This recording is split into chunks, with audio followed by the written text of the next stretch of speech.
Teman, selamat pagi. Kembali lagi dengan pemahaman peserta didik dan pembelajarannya. Saya Faiza Nurlaili ingin mempresentasikan tentang panduan observasi karakteristik peserta didik. Karakteristik peserta didik diartikan sebagai ciri, tabiat, watak, dan kebiasaan yang dimiliki seseorang yang sifatnya relatif tetap.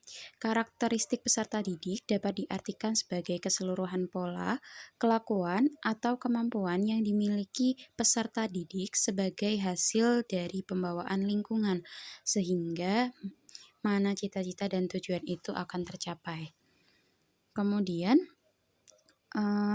dalam observasi karakteristik peserta didik ini menyangkut 12 hal. Yang pertama adalah etnik, kultural, status sosial, kemudian minat, perkembangan kognitif, kemampuan awal, gaya belajar, motivasi, perkembangan emosi, perkembangan sosial, perkembangan moral, dan perkembangan motorik.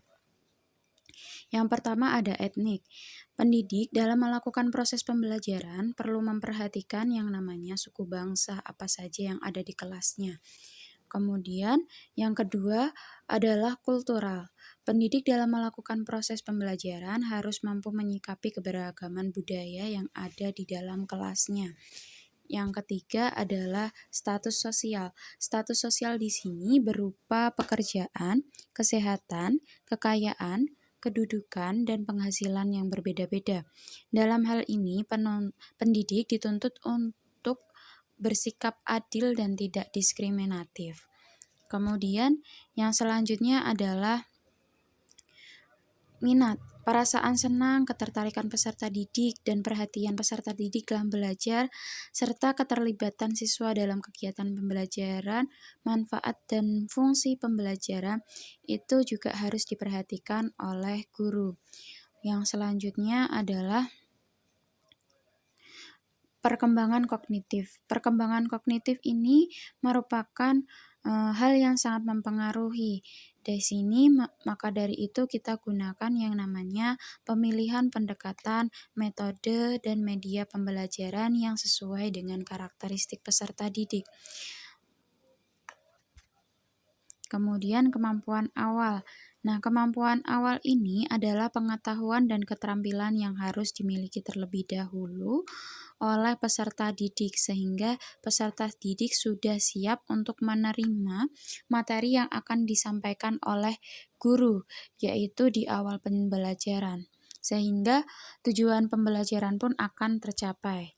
Yang ketujuh adalah gaya belajar. Gaya belajar di sini ada 4, yaitu visual, auditif, kinestetik, reading, dan writing.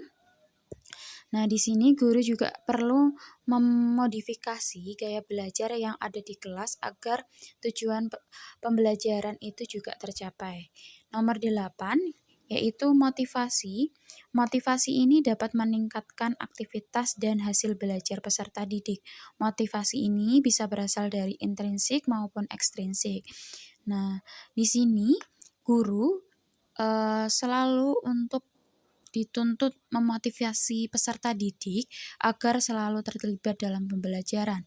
Karena dalam hal itu akan meningkatkan antusiasme belajar para peserta didik selama pembelajaran berlangsung.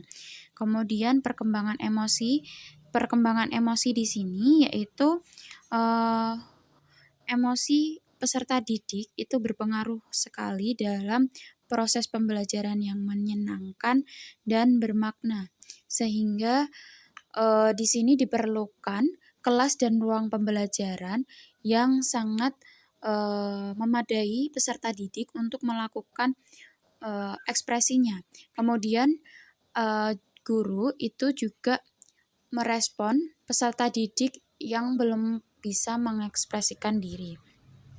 Selanjutnya adalah perkembangan sosial. Perkembangan sosial ini adalah kemampuan berkomunikasi dan berinteraksi dalam proses pembelajaran. Adapun panduan observasi yang akan digunakan adalah bagaimana guru membangun atmosfer yang mendukung peserta didik untuk mengembangkan kemampuan bersosialisasinya, seperti berempati, saling menghargai, ataupun berinteraksi dan berkomunikasi dalam kegiatan diskusi. Kemudian, guru juga memfasilitasi peserta didik dalam mengembangkan keterampilan sosial peserta didik dalam kegiatan belajar. Contohnya adalah dalam kerja kelompok. Yang selanjutnya adalah perkembangan moral. Perkembangan moral ini sangat diperlukan, yaitu peserta didik mampu membedakan antara yang benar, yang buruk, yang salah, yang pantas dan tidak pantas, wajar dan tidak wajar, dan lain-lain. Selain itu, guru juga harus membangun nilai-nilai integritas dan spiritual peserta didik. Perkembangan motorik. Perkembangan motorik ini adalah perkembangan yang dapat dicapai jika kita memperhatikan strategi pembelajaran, metode, dan penggunaan alat media dan sumber belajar yang memadai, sehingga kemampuan ataupun keterampilan motorik peserta didik itu dapat tercapai dengan maksimal. Sekian dari presentasi saya. Terima kasih.